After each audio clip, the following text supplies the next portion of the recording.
End of turn 6 here at Bull Run, and the Confederates are being cut to pieces. The one-sidedness of this campaign game is really beginning to come to the fore now, and it's just a bit tedious at the moment, to be quite honest. There's very little competitiveness in the game. There's very little historical value in it, and it's just not particularly engrossing or enjoyable at the moment.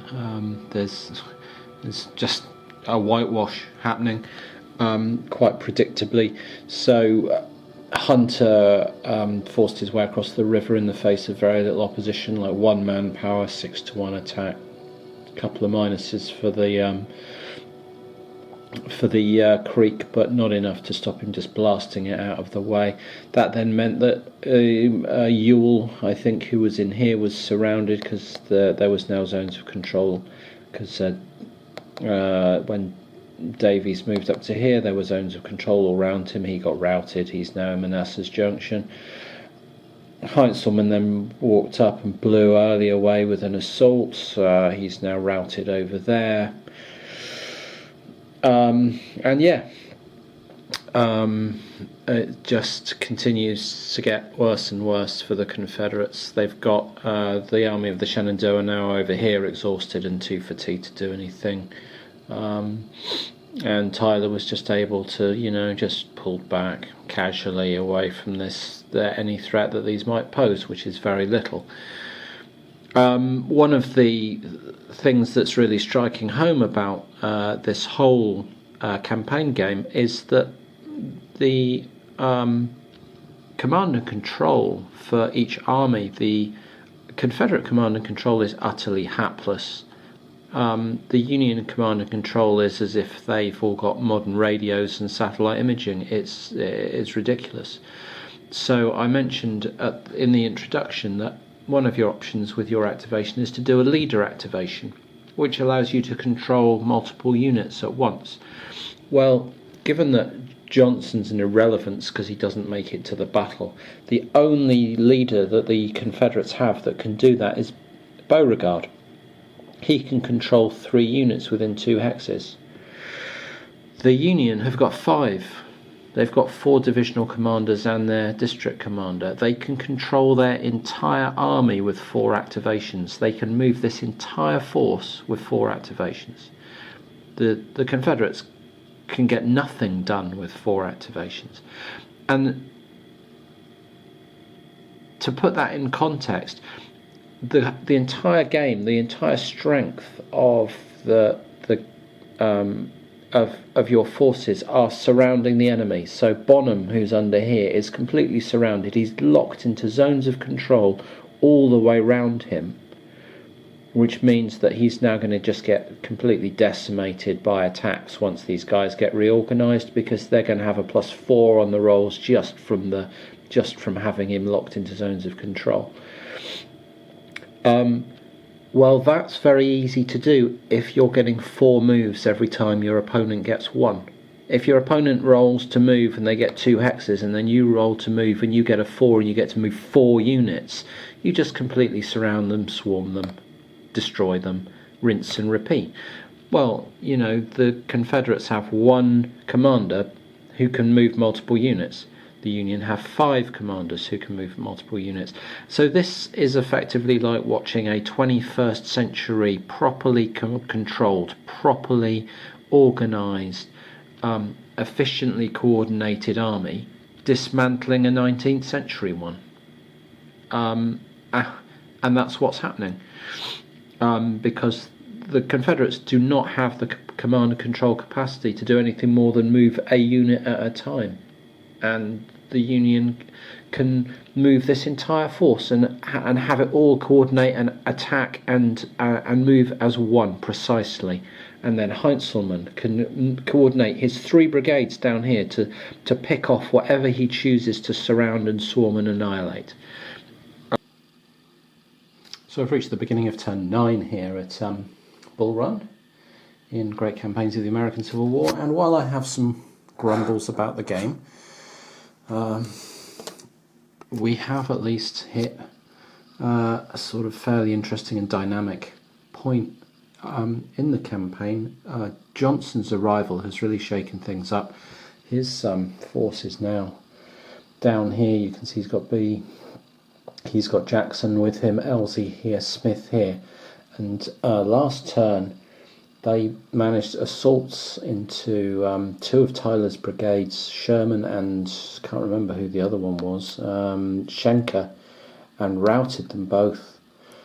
Sherman took a hell of a pasting. He took serious losses, 3 losses, and demoralised 2, and was routed back here. Schenker was routed as well in another assault, and that opened up the flank, and Tyler was forced to pull back a bit. You know, they were trying to dig in to stabilise this position, but weren't able to before Johnston got his attacks away. And yeah, that was extremely bloody and very effective from the Confederates' point of view, and it's kind of eased the pressure on them slightly, because they've now opened up this road back down to Manassas Junction. So they've got this is a Confederate position. This is Longstreet dug in here. This is another Confederate position. This is Cock dug in here, and so they've got a position now which is sort of defended against this flank is defended. Now the Union had hoped that they would make gains down here, but it hasn't turned out that way. D.R. Jones counterattacked against Howard, I think this is. No, that's Bonham. Counterattacked against Howard, yes, way over here, and routed him in a bit of a last-ditch attempt to have some impact, but got a very good roll and routed him. And then Heinzelman, Bonham here was up in this hex, got attacked from all angles, got routed, took losses, had nowhere really to go, took more losses in his retreat, ended up here. Heinzelman stepped away from Manassas to try and finish him off and lost the combat rather badly and got disorganised and so on. Franklin under here got disorganised and exhausted and all kinds of things. So yeah, it's all a bit messy down here at the moment, but Bonham is in no man's land here, surrounded almost entirely by Union forces with nowhere really to go, demoralised, exhausted, disorganised. Yeah. So not in a great situation, but the good news for the Confederates on this side of the board is well, there's a force dug in here, but secondly, Manassas itself has got a lot of manpower in it now. Ewell's got 4, 5, so there's 4, 9, 10, 11, there's 12 manpower in there with a redoubt, so it would be the equivalent of 18 manpower with 3 or 4 artillery. In fact, it might count as 6 artillery, because it would be 2, 3, 4.5, maybe 4 artillery. So they have got a really, really heavy force holding Manassas Junction now, with a few, Early's back in the picture, although he's barely got any men left. Beauregard's only got 500 men under him with Evans. There's 1,000 here, and D.R. Jones has got 1,500. So these outlying forces aren't big, but there's a very, very significant force in here. Yeah, and now it's a question of whether the Union can actually coordinate all their units to sort of encircle it, and it's looking less likely than it did a turn or two ago. Yeah, so I haven't sort of looked at what this all means in terms of the victory point table, and I don't really care. I'm just going to carry on trying to play and then tot those points up at the end. This is the Battle of Bull Run, the campaign of Bull Run from Stonewall Jackson's Way 2, part of the great campaigns of the American Civil War, and we have hit a critical point in the campaign. Up over here on the Confederate left, Johnston's army has spent 2 days working over this division that was here, and has smashed it to pieces in a succession of assaults and grand assaults and what have you. So most of these units here, Johnston has got, who's he got with him? Elzey underneath him. You can see B's exhausted, Jackson's got 3 or 4 fatigue on him, Smith's got 3 or 4 fatigue on him. Schenker's the only one to have won a battle against Smith. Smith tried to assault, lost, and got stopped in his tracks. But the rest of this has just been a demolition job, and you can see Sherman's back here licking his wounds, Tyler's even further back, completely devastated, and who's the other chap? Someone's over here, had to retreat all the way back to Centreville, got just blown apart. This has obviously has a number of very significant effects on the battle. The first is that it's shattered the Union right flank. It's freed up Cock, who's in here with 3,000 guys, so he's got 6 troops dug in, but they're now freed up to go and do other things, swing round perhaps, start putting pressure in on Centreville. It's freed up Longstreet here, who's now dug in behind his own lines, so he's got, I think, 2,000 troops here. He's completely freed up as well. Perhaps to head back down towards Manassas and start shoring things up down here. And the other major thing it's done, is it's pushed the Union's panic points all the way up to its panic level. So the Union army has just panicked, and that means it takes -1 on all its combat dice rolls for the rest of the game, apart from anything else.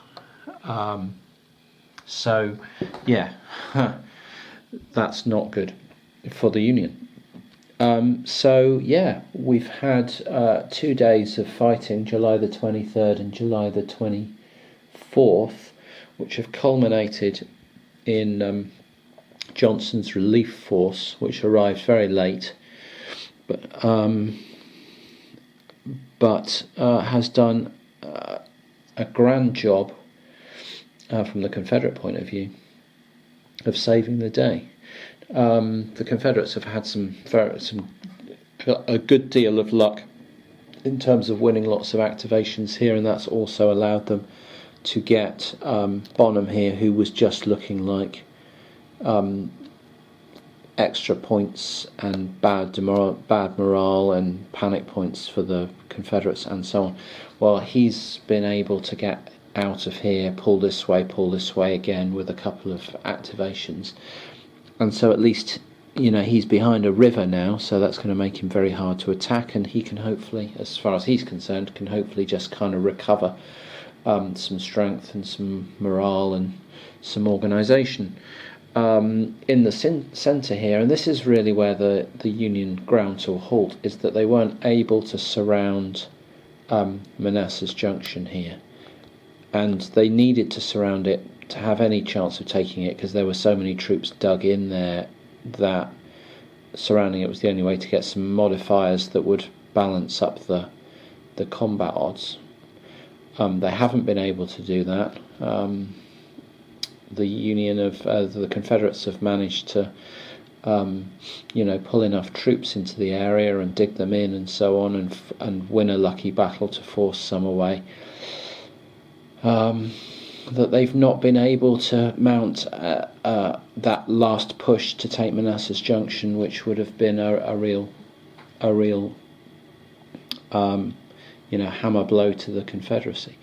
And now they're in a very precarious position, because although they've got Hunter and Porter that could push forward and try and occupy this area and try and work their way round, of course that's just opening up this right flank even more to Confederate pressure. And so, as I said, I think the last time I shot some footage, and I'm losing track of what I'm saying and when and what turn it was and blah. Yeah, But this is still a very dynamic position, and despite my grumps about what I still see as a big flaw in the command structures of the two armies, which I just don't think make sense at all, the activation levels that they're able to achieve, certainly in the first 7 or 8 turns. Once the game becomes static like this, those ability to activate multiple units, is it important? Yes, it is, because the Union have lots of opportunities. For example, Hunter and Porter could combine, Heinzelmann, and this allows them to assault as well, which is the other way to attack with multiple units, and it's just really important to have that ability, and that's what's done so much damage up over here. It's just that the Union, in terms of these units here and in here, haven't combined their forces well enough to take Manassas, partly because Manassas is so damn well defended. And Heinzelmann ran out of steam. Yeah, they'd like to try and get some more pressure and more activity down here, but it looks like the Confederates will now be able to swing reinforcements down this way and block off these areas and threaten this flank up here. So that's the situation as we have it. A really, still wide open dynamic situation. I'm still not adding up the victory points. I don't know nor care really what that says about the state of the game. It's just a case of continuing to try and make moves that look like they make sense from a practical, attacking or defending point of view. First Bull Run in the great campaigns of the American Civil War, and this one I think I've reached around turn 10 or 11. I can't remember. It's up there on the track, but I can't be bothered to count them all. Somewhere around there, but it's run its course anyway. The Union, this game has a certain ebb and flow to it, because or a certain rhythm to it, as the sides sort of exhaust themselves and then get disorganised and exhausted, and then have to kind of spend a turn doing very little to recover, and then they go again, and then they blah blah blah. And so not a lot happened in this last turn, except that the Union started to look at how much force there was defending Manassas Junction, which is spread out now to sort of control Manassas Junction, but they started having to look at how much force was actually there, and their realistic hopes of taking Manassas Junction, which had sort of 12 something manpower and loads more around it, and what they had to attack it with. They started losing troops to the 3 months men rule, so they started having to send guys home, and with the catastrophe up here, with Johnston's Shenandoah forces smashing through the Union right flank in a very precarious position that they were going to have to try and rebuild. Not enough here to break through to Manassas, and troops leaving instead of arriving. They decided to minimise their casualties at this point, and their army panicked as well, so a -1 on all their die rolls, and they decided to make an orderly withdrawal back behind Bull Run Creek and use that as a sort of defensive screen to stabilise their position. So they've essentially pulled back behind Bull Run. They've got no realistic hopes of taking Manassas or scoring any more points, barring any sort of casualties that they could pick off, but they're not really likely to be able to do that here. And so, well, I mean, they could launch some very, very sketchy attacks or some quite big attacks, but the chances of accomplishing enough to take Manassas Junction are very slim, and the prospects of another really dangerous counterattack coming next turn when Johnston and so on gets his forces regrouped and reorganised is also quite high. So this lot are going to pull back, but I haven't done it yet, because at this point I kind of realised, well, we've reached the sort of winding down period, and I'm not going to play 3 turns of winding down. I'm just going to call it. And having totted up the points, I think the points are something like 1 victory point for the Union. They've got Fairfax County firmly under their control. No, that doesn't score them points. What scores them points is having lots of troops in Prince William County.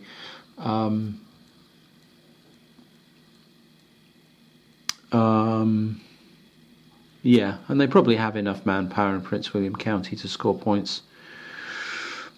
And they could push across into Prince William County because they've got to be the other side of the river. Well, I know they've got enough here and here to score those points. But anyway, they would be looking at a marginal to minor defeat, I think. I think 1 point for them would be a marginal defeat, and I think if they pulled back entirely across the river, they'd be looking at a moderate sort of substantive defeat, I think. Yeah, I could be wrong about all that, but anyway, it's, as things stand, it's a marginal Confederate win. I think if the Union pulls back all its forces across into Fairfax County, then it's probably a significant Confederate win. I'm not terribly interested in finding out which one it's going to be. It makes more sense for the Union to cross back into Fairfax County. It's a lot safer to sit and regroup on the other side of the river, and I don't think they're really going to have the strength to push back once the Confederates, follow on after them and dig in. So, yeah, in terms of the action, that's where we've got to.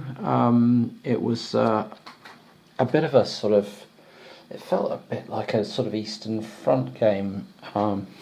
That's going to sound very weird, but the Eastern Front, big strategic gains on the Eastern Front tend to follow this very sort of predictable arc of a German invasion, and it's very strong and it reaches a high water mark, and then the Russians build up and counterattack and push them back again. And that's exactly what happened here. An almost overwhelmingly strong and well-organised Confederate Union army smashes through a disarrayed, badly led, uncoordinated, no leadership Confederate force, and nearly took Manassas. Couldn't quite have the strength to take Manassas or Moscow or whatever. And then the Confederate troops, which I had not squandered on forced marches and pushing them with extended marches and stuff, retained their strength, got ferried in, got there just in time, and counterattacked and forced the Union retreat. So that was the Battle of Bull Run, and that's almost, you could say, what happened, except the Union didn't force their way across the river. They tried to anyway, it played out a little bit like Bull Run, I suppose, in the end, just over the course of 5 or 6 days instead of there being a one-day battle. But still, I really like this system. I do love the sort of impulses and the fatigue mechanic, the way that each of these brigades has its own fatigue level and its own sort of activity limits and so on. I love all that stuff. I still have fairly significant doubts as to how all those pieces fit together to produce a historical depiction of this battle. I think they produce a battle or a campaign, but not one that really felt like First Manassas, but still one that was a lot of fun to play through.